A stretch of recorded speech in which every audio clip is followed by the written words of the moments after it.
kami dalam Berita Padang. Berikut 3 berita utama hari ini.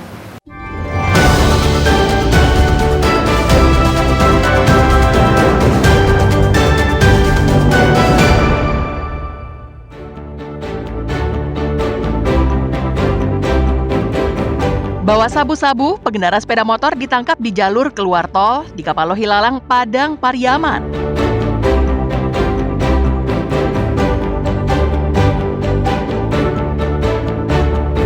Cekcok kepemilikan lahan jagung, seorang petani wanita Nagari Bandua Balai, Pasaman Barat, dianiaya.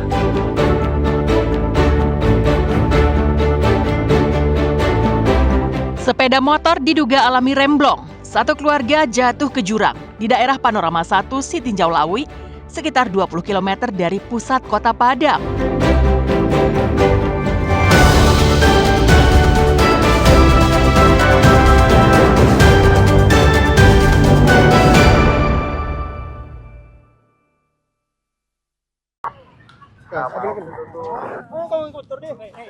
Hingga Sabtu pekan lalu, Vanes Septia masih diperiksa unit narkoba Polres Padang Pariaman secara intensif. Vanes ditangkap Selasa pekan lalu karena membawa 1 paket kecil sabu-sabu. Vanes Septia ditangkap karena polisi curiga saat pengendara itu dihentikan polisi lalu lintas karena tidak memakai helm. Ketika ditangkap, Vanes mencoba melawan petugas, namun berhasil dilumpuhkan. Karena gerak-geriknya yang mencurigakan, polisi kemudian menggeledah dan menemukan 1 paket kecil sabu-sabu dari saku celana Vanes. Saat ditangkap itu, temannya yang membonceng berhasil kabur. Niat Vanes untuk menikmati suasana lebaran harus dilanjutkannya di dalam sel tahanan. Barang bukti sabu-sabu dan sepeda motor yang digunakannya dibawa ke Mapores Padang Pariaman guna penyelidikan lebih lanjut. Kami mengamankan 1 unit motor yang kebetulan tidak bawa helm dan kami berhentikan, dan saat itu juga salah satu pengendaranya itu melarikan diri dan kami amankan, ternyata membawa 1 poket sabu. Ada 2 tadi, yang 1 lari dan 1 sudah kita amankan. Hingga kini teman tersangka yang kabur saat dilakukan penangkapan masih diburu polisi.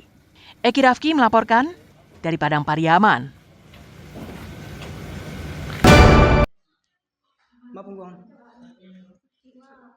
Lebih dari sebulan, Ramadhani, seorang petani wanita yang tinggal di Nagari Bandua Balai, Kecamatan Kinali, Pasaman Barat, menunggu kepastian nasibnya usai menjadi korban penganiayaan. Pasalnya, sampai sekarang pelaku penganiayaan belum juga ditangkap polisi. Ramadhani dianiaya oleh seorang lelaki yang masih memiliki hubungan keluarga gara-gara rebutan kepemilikan lahan kebun jagung pada 13 Maret lalu. Ketika itu, korban hendak menanam jagung di lahan tersebut, namun dihalangi oleh pelaku. Terjadi cekcok mulut antara keduanya. Pelaku yang naik pitam kemudian memukulkan sebilah kayu ke badan korban, namun berhasil ditangkis dengan tangannya. Korban tersungkur di tanah karena menahan kesakitan. Korban kemudian dilarikan ke RSUD Pasaman Barat untuk menjalani pengobatan. Setelah itu, korban melaporkan kasus penganiayaan yang dialaminya ke polisi. Ingin menanam jagung di tempat yang sudah dikontraknya. Namun si terlapor mengatakan dia juga punya hak di sana.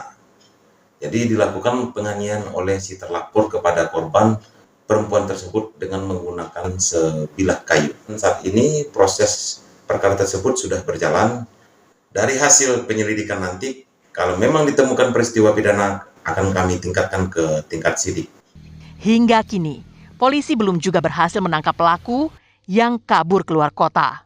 Sahabatul Ulum melaporkan dari Pasaman Barat.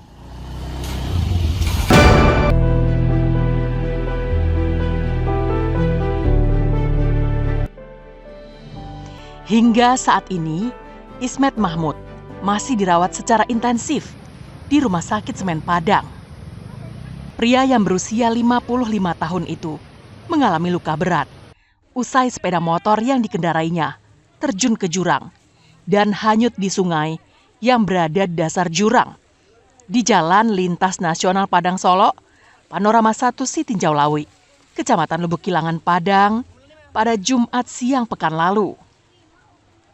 Peristiwa itu berawal saat sepeda motor yang dikendarai Ismet meluncur dari arah Solok menuju Padang.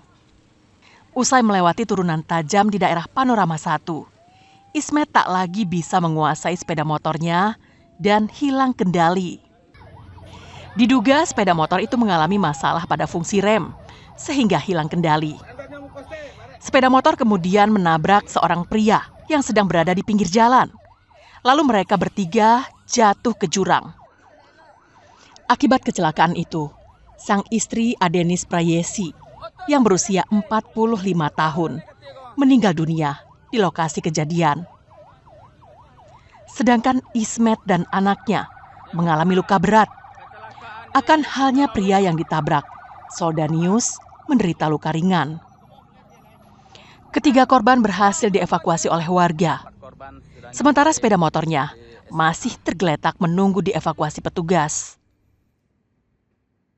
Berawal dari kendaraan yang dikendarai oleh korban mengalami remblong dari arah Panorama 1, kemudian sampai di jembatan Buparaku menabrak pejalan kaki yang berada di jembatan dan tidak bisa dihindarkan. Ketiga penumpang dengan 2 orang dan 1 pengendara jatuh ke Sungai Buparaku. Korban yang terdiri dari ayah, ibu, dan anak jatuh ke sungai yang berada di dasar jurang setinggi 20 meter. Ketiga korban dibawa arus sungai sejauh 50 meter dan berhasil dievakuasi warga. Semua korban adalah warga Padang. Sri Louis melaporkan dari Padang.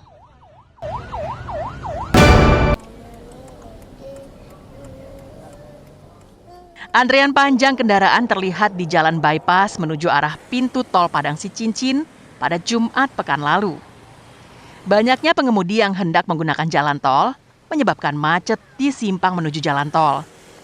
Tidak tanggung-tanggung, kendaraan mengular sepanjang lebih dari setengah kilometer yang disebabkan kendaraan yang masuk dibatasi oleh pengelola jalan tol.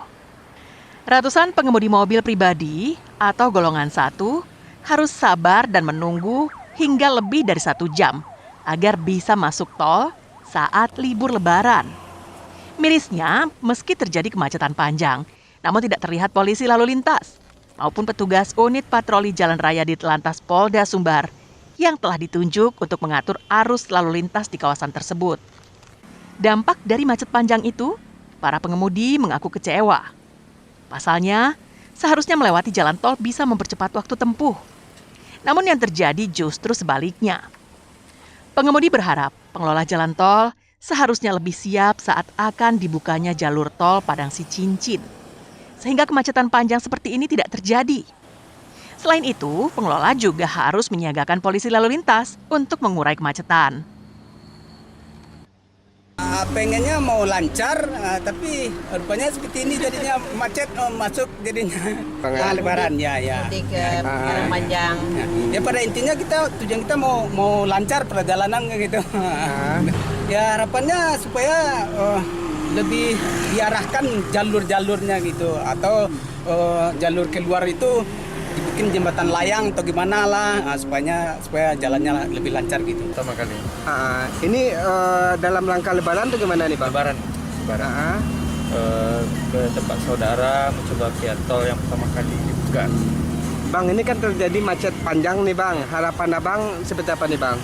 Harapan saya sebagai pemudik nggak ada gangguan seperti ini ya. Seharusnya kan lancar dan nggak ada hambatan. Saat dikonfirmasi penyebab pembatasan kendaraan memasuki jalan tol, tak satupun petugas pengelola jalan tol yang bersedia memberikan jawaban. Alasannya, mereka bukan pejabat berwenang yang memberikan keterangan. Jalan tol Padang Sicincin ini mempunyai panjang 36 km dan telah bisa dipergunakan oleh masyarakat untuk mudik Lebaran. Sampai saat ini, jalan tol masih digratiskan oleh pihak pengelola karena masih dalam taraf uji coba hingga 10 April mendatang. Robiham melaporkan dari Padang.